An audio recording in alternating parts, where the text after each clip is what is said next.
I'm good. Merhabalar. Arkadaşlarım. Okay?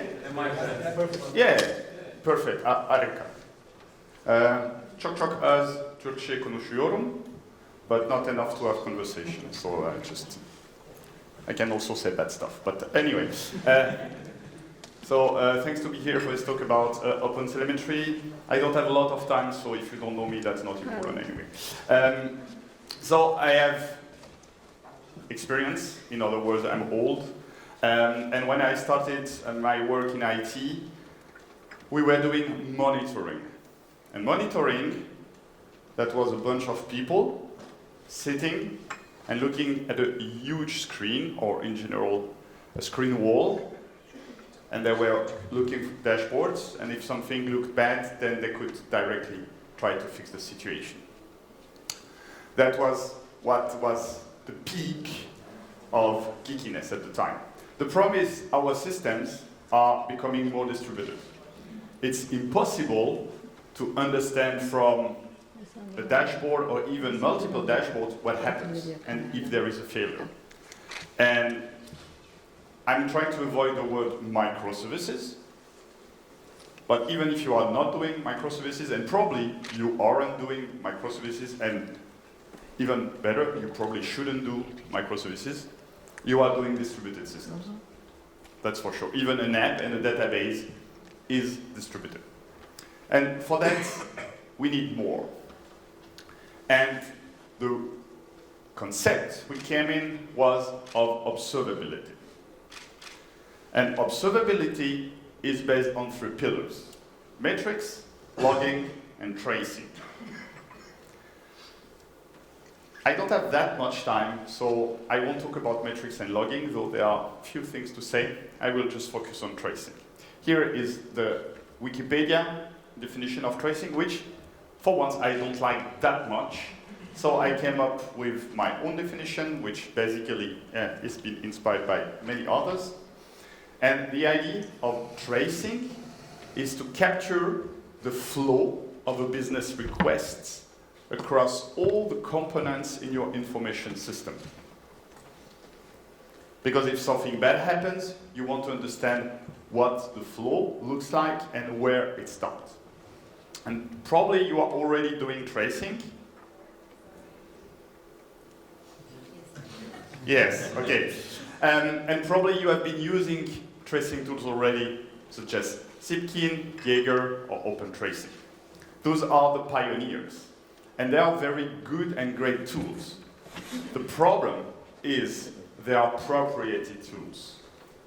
So that if you want to use any of those tools, you need to make sure that your frameworks, your libraries, whatever, they are compatible with the tool that you are using. And so it limits your choices of tools to the ones that are compatible, which is not great. So for that, we need a standard. And you probably know about the XKCD comic, like there are 14 competing standards, and we will bring one standard to unify them all, and now there are 15 competing standards. So we need a governing body that would truly unify the tools.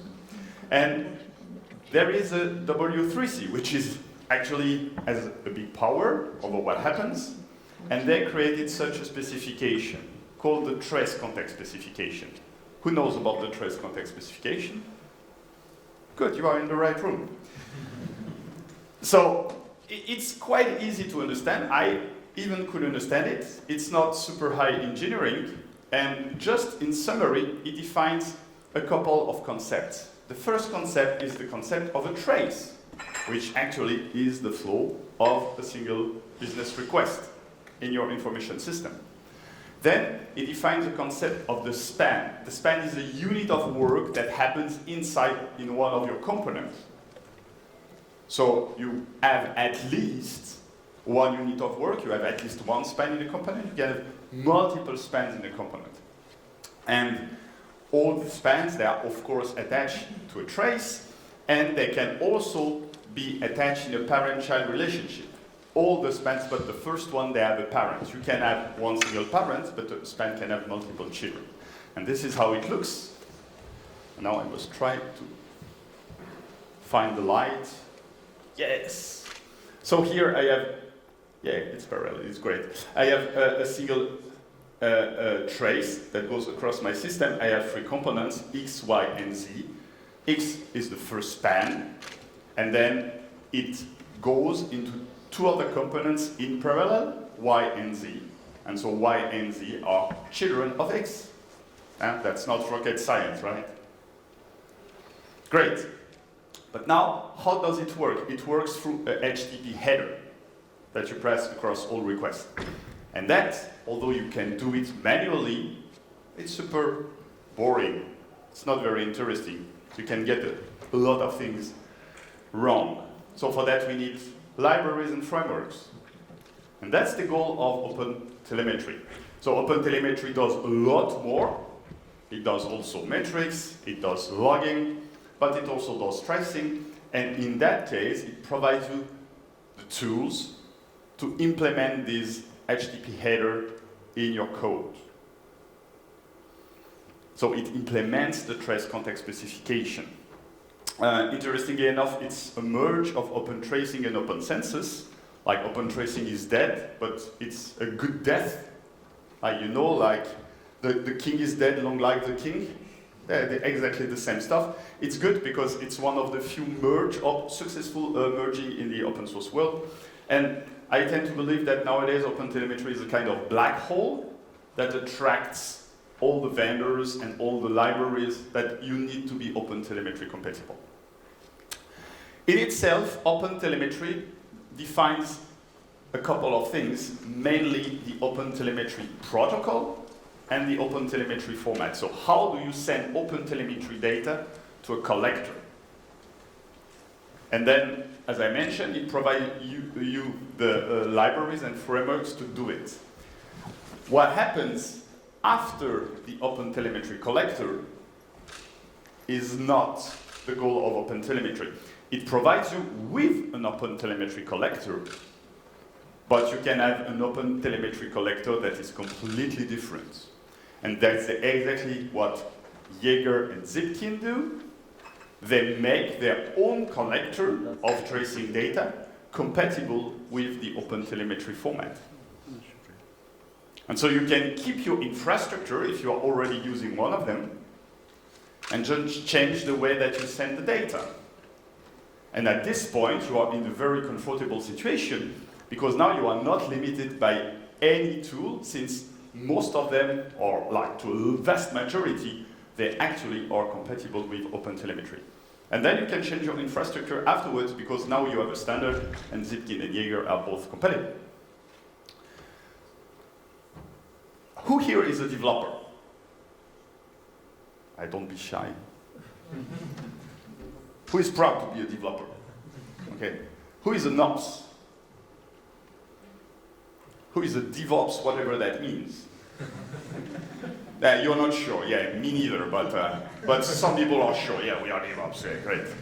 Okay, so this talk is mostly focused on how developers can implement OpenTelemetry in their stuff. So if you are not a dev or not entirely a dev, then you can tell them, your dev people, your dev colleagues, you can tell them to watch my presentation because it will help you if they do what I'm telling you. So the choice depends on your stack. If you have a runtime, such as Java is the JVM runtime, or Python, then you have the choice of auto-instrumentation, meaning there is a runtime parameter that will work some magic, and your dev don't need to know anything about OpenTelemetry or anything. They don't need to change the code. That's very, very good. I would really advise you to use it. If you don't have a runtime, let's say you are using Rust or Go, then you need to couple yourself to OpenTelemetry, unfortunately. There is no other choice.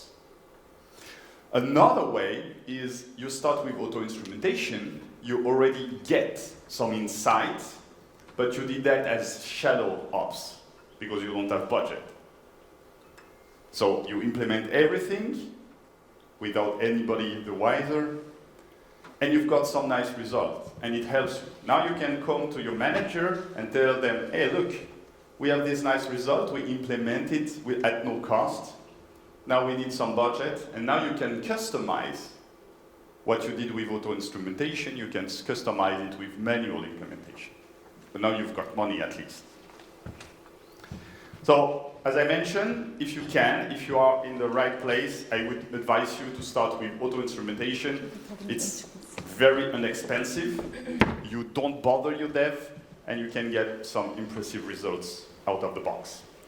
I've talked a lot, and I like demos, so now I want to show you a demo. I worked in e-commerce before, so this is not microservice, this is a distributed implementation of the infrastructure of a homepage for an e-commerce page. Basically, you want to show products to the people. So the first thing, of course, you need to protect your infrastructure with a reverse proxy and API gateway. Here I'm using Apache API 6 because I'm contributing to it, but you can use anything. Then the API gateway forwards it to the catalog. The catalog is a Spring Boot app, so it works on the JVM. I love Kotlin, so I coded it in Kotlin. But you need prices. I thought you were photographing me. I'm super disappointed. This is coded in Python with Flask. And then I ask, hey, do I have items available? So this is the inventory. This is a Rust Accent app. And because I've been asked many, many times before, how does it work with asynchronous communication? Because I told you, hey, this is everything with through HTTP header. Whether you use Kafka or a messaging queue is not important. I've added an analytics component. So every time the Spring Boot app receives a request, it publishes some stats in a queue. And then there is a Node.js component that reads the queue. And the Node.js component also takes port in OpenTelemetry trace. The first thing is that the component that is at the entry point is the most important one. It will generate the first data, the trace ID and the first span ID. And more importantly, well, who knows about Apache API 6? Yeah, no expert, you have heard about it, great. So it's an Apache project, it's part of the Apache Foundation, meaning it's open source in the true sense of the term, there is not one single company. It's based on Nginx. Nginx, everybody knows Nginx, right? Yes. Very good, very major, very stable reverse proxy. The problem if you use the open source version, then you need to change the configuration. What do you need to do? Switch it off and on again. If you do it like hundreds of times per day, it's not great, especially at the entry point of your information system. So to cope with that, we have OpenResty. OpenResty is a Lua JIT on top of Nginx that allows you to change the configuration dynamically, hot reloading. The problem is that the configuration of OpenResty mimics the configuration of Nginx, and at scale, it's not super maintainable. So we need abstractions, such as what is a route, what is an upstream, what is a service, and that's what Apache API 6 brings, and everything is plugin based. So something that is very, very important for the entry point is to have a sampler.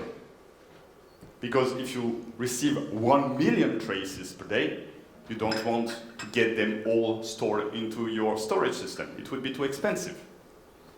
So you need a way to sample. In the demo, I will sample everything because I don't want to send 1 million requests to get one trace, but you need to have it. Also, very important, you need to be able to change the sampling dynamically, because at the beginning, probably the sampling will be higher, then you will get confidence, you will decrease it, then you deploy a new component, you will want more traces, blah, blah, blah. Okay, I've talked a lot, and now is the time for the demo. I will start the stuff, and then I will explain it to you. Docker compose. Up. It's hibernating. Okay, so first I have Jaeger. I use Jaeger for the good reason that it's super simple to set up. I could have used anything else, but it's very simple to set up. I've got the image, I've got one environment variable, and I'm good to go. Then I have API 6, obviously.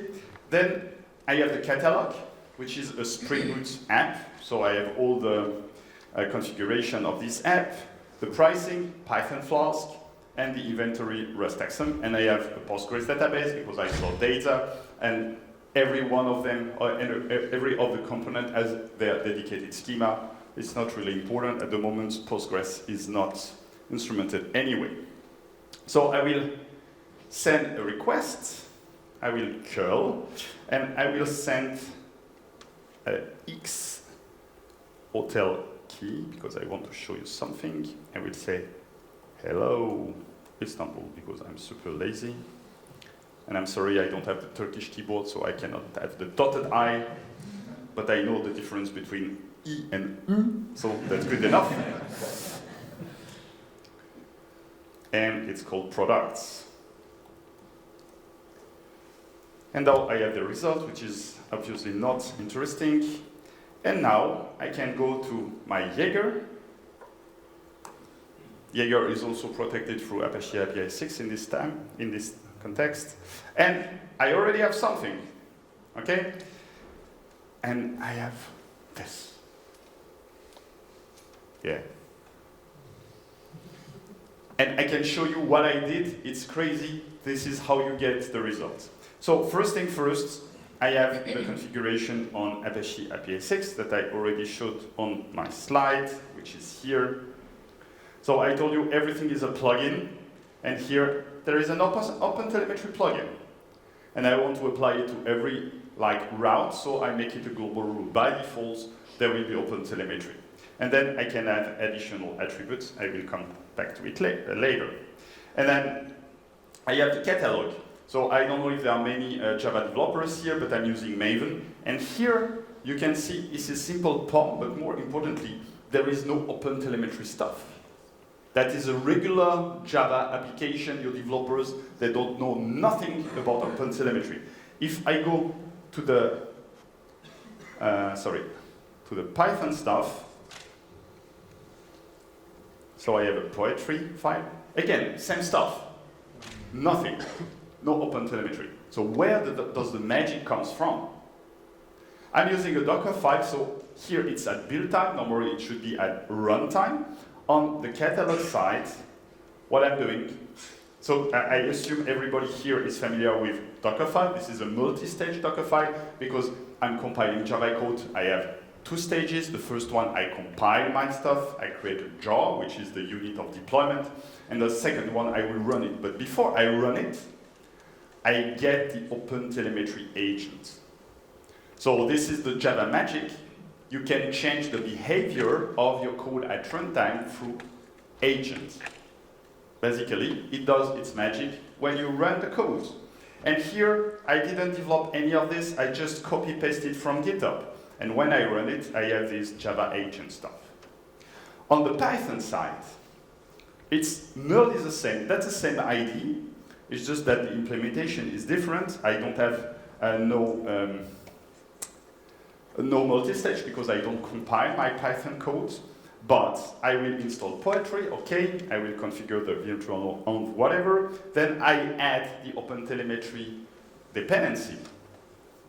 Then I install all other dependency, and because I have OpenTelemetry installed, I have this new command that appears that allows me to sniff every dependency that I have and to check if there is an OpenTelemetry dependency that exactly focuses on this dependency.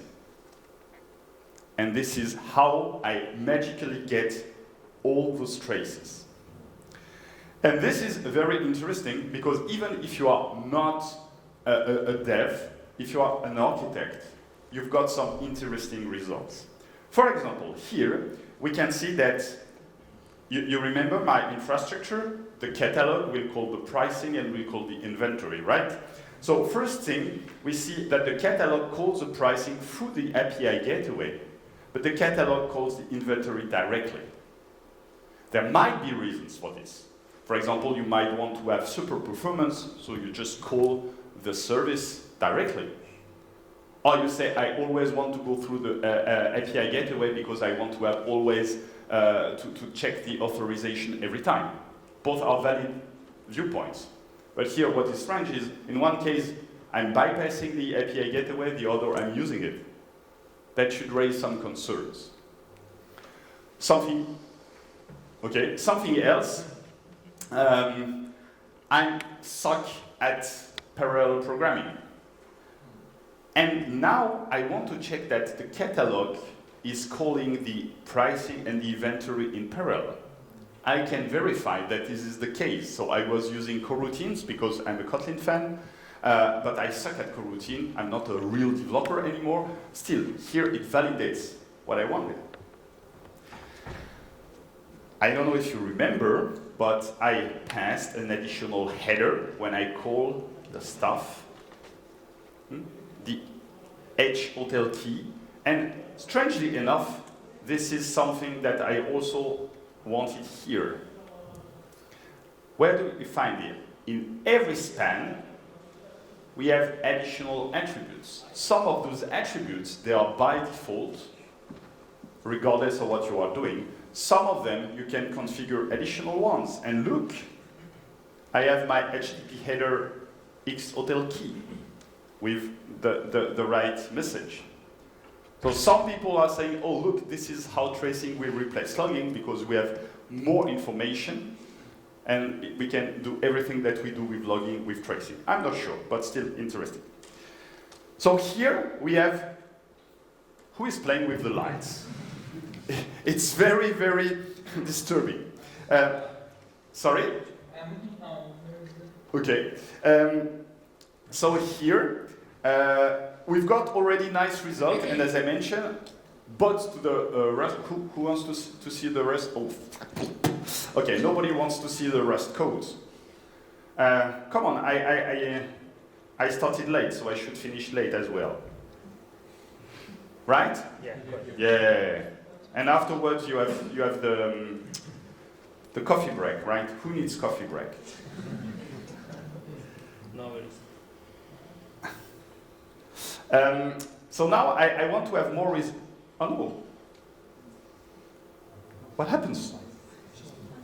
Oh. No! What's the right word? I know the bad word for that. Uh-oh. Uh-oh. Okay. Monitor. That's the first time it happens. I shouldn't have played with it yesterday. And I will force kit it. No worries. I can always go back to the... I won't be able to show you the code, but otherwise, worst case, I will do it by the command line, which I'm using anyway. Oh. Finally. IntelliJ. So the second step is actually to be able... Did I stop it? Docker compose down, no, down, okay, down. And I am on the right, yes. So now I have enough data, I can go to my manager and say, look, I want some budget, we want to have some additional data here and there. So on the Python side, I'm sorry, but there will be not enough time. I have added the API dependency, so I can use the API directly. On the Spring Boot side, I have added annotations. So I can curl again. And before, I had 29 spans. Now if I go to Jaeger UI, I have 32 spans because I've added additional spans. And so I have spans inside my catalog. For example, I have this fetch that was not there before, that I have added explicitly. Okay, I see some raise, grow, raising. On the Spring Boot side, I have added one additional dependency. Now I bother my devs, I tell them, okay, what could be interesting to monitor? Work with the ops people or work with the DevOps team, and yeah, this could be interesting. Okay, so I will add this one, and here I have this product handle.fetch. And here you see I've added an additional span attribute, which is the ID of the product. So here, when I'm doing the fetch, I have the product ID 1, and I can check that when I check the pricing, it's also, it's not here, it's here. I'm calling this API. So you can check that actually I'm not calling the price for another product or whatever. You could have this sort of bug. So now I want to show you the last step, which is, in my opinion, the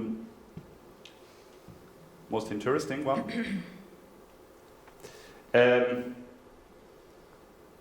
Yeah. Oh, it's red now. And I've added an additional component to my Docker compose file, and this is a queue.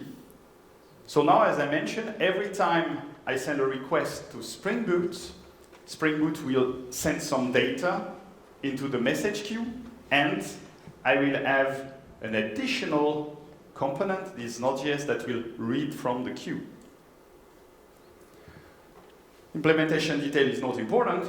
The problem at this point is we don't have any HTTP header to work with, right? We are working with a message queue. So before, the HTTP header was read for us and sent for us, but now there is no automated way to do that. You need to do it yourself.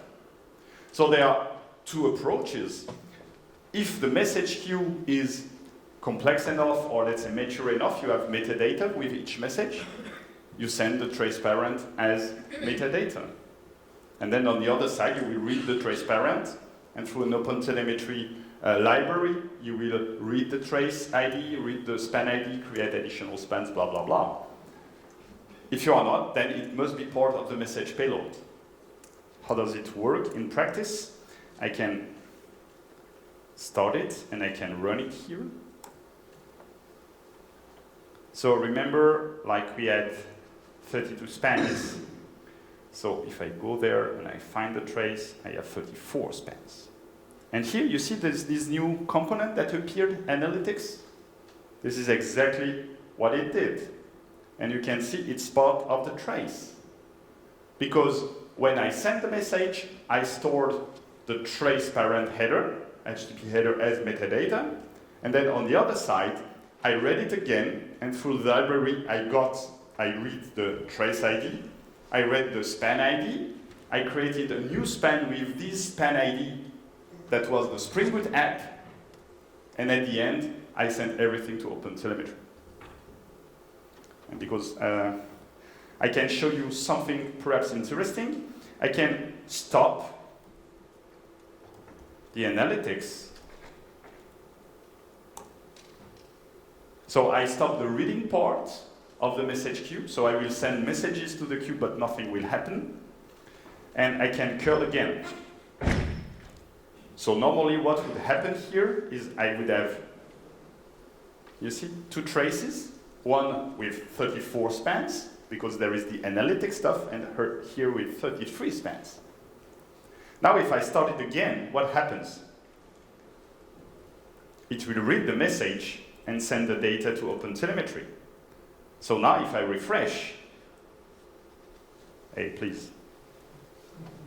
Yes. I have 34 spans to the second trace as well. But it looks very, very different because everything was very, very fast. Then I stopped the stuff, I talk to you, and then what happens on the analytics happened here. But I still have everything in my trace. And depending on your UI, you might filter out some of the stuff. So I think, even though I had no time, I think I did everything on time. So you can follow me on Twitter, even though I think Twitter is dead. You can follow me on Mastodon or Blue Sky, because I don't know what will be the next thing. If you're interested about the demo, everything is on GitHub, but I use a bit.ly link to check that how many people are actually opening the link. and not many in general, and it's still interesting. And though the talk was not about Apache API6, if I got you interested in Apache API6, please have a look. Then I can come back next year to talk about something different. Thanks a lot.